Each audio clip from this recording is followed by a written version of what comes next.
At the end of this video, you should be able to summarize the experiment carried out by Rutherford and his co-workers that led to the discovery of the nucleus, and list the properties of protons, neutrons, and electrons. Chapter 3, Section 2, Discovery of the Atomic Nucleus. More detail on the atom structure was provided in 1911 by New Zealander Ernest Rutherford and his associates Hans Geiger and Ernst Marsden. The scientists bombarded a thin gold foil with fast-moving alpha particles, which are positively charged particles with about 4 times the mass of a hydrogen atom. Geiger and Marsden assumed that mass and charge were uniformly distributed throughout the atoms of the gold foil, so they expected the alpha particles to pass through with only a slight deflection. And for the vast majority of the particles, that was the case. However, when the scientists checked for the possibility of wide-angle deflections, they were shocked to find that roughly 1 in 8,000 of the alpha particles had actually been redirected back toward the source, as is shown in figure 3-6 on page 72 of your text or on the screen now. As Rutherford later exclaimed, it was as if you had fired a 15-inch artillery shell at a piece of tissue paper and it came back and hit you. After thinking about the startling result for 2 years, Rutherford finally came up with an explanation.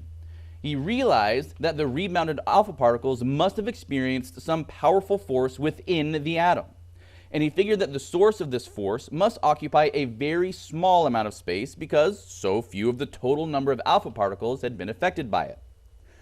He concluded that the force must be caused by a very densely packed bundle of matter with a positive electric charge. Rutherford called this positive bundle of matter the nucleus, as shown in figure 3-7 on page 73 of your text or on the screen now. Rutherford had discovered that the volume of a nucleus was very small compared to the total volume of an atom. In fact, if the nucleus were the size of a marble, then the size of the atom would be about the size of a football field. But where were the electrons?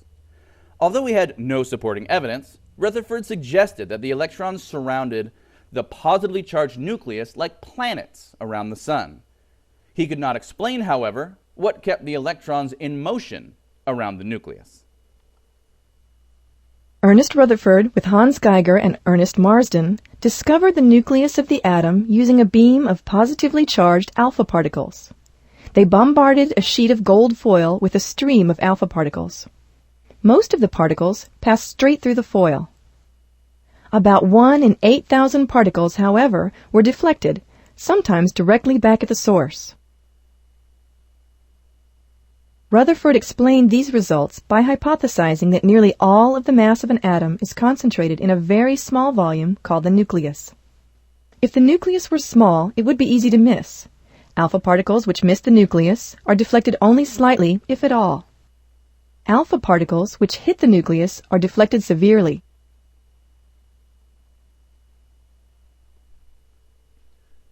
Composition of the atomic nucleus. Except for the nucleus of the simplest type of hydrogen atom, which is discussed in the next section, all atomic nuclei are made up of 2 kinds of particles, protons and neutrons. A proton has a positive charge equal in magnitude to the negative charge of an electron. Atoms are electrically neutral because they contain equal numbers of protons and electrons. A neutron is electrically neutral. The simplest hydrogen atom consists of a single proton nucleus with a single electron moving around it. A proton has a mass of 1.673 times 10 to the negative 27th kilograms, which is 1,836 times greater than the mass of an electron, and 1,836 over 1,837, or virtually all of the mass of the simplest hydrogen atom.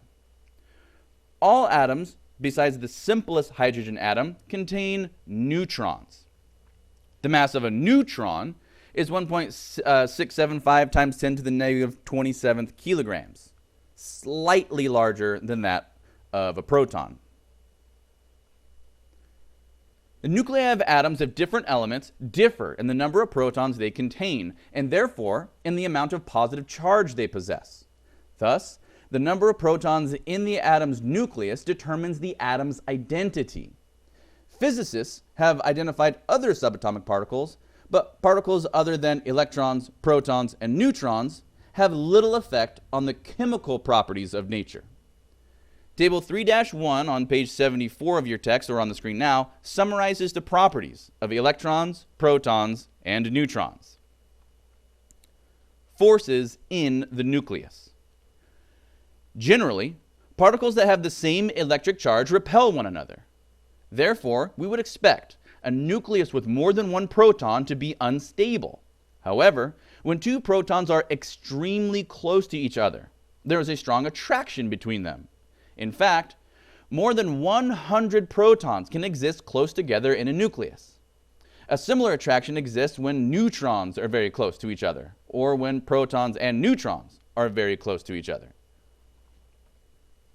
These short-range proton to neutron, and neutron to neutron forces hold the nuclear particles together and are often referred to as nuclear forces. Gravity is the force of attraction between objects, such as individual atoms, suns, cars, or pencils. The masses of objects and their distances from each other determine the gravitational forces between them. The electromagnetic force causes particles with the same charges to repel one another, and particles with opposite charges to attract one another. The strong nuclear force acts between all nuclear particles, and at the close distances of the nucleus holds them together despite electromagnetic repulsion. The weak nuclear force is responsible for the radioactive decay of atoms. Under its influence, a neutron may change into a proton-electron pair.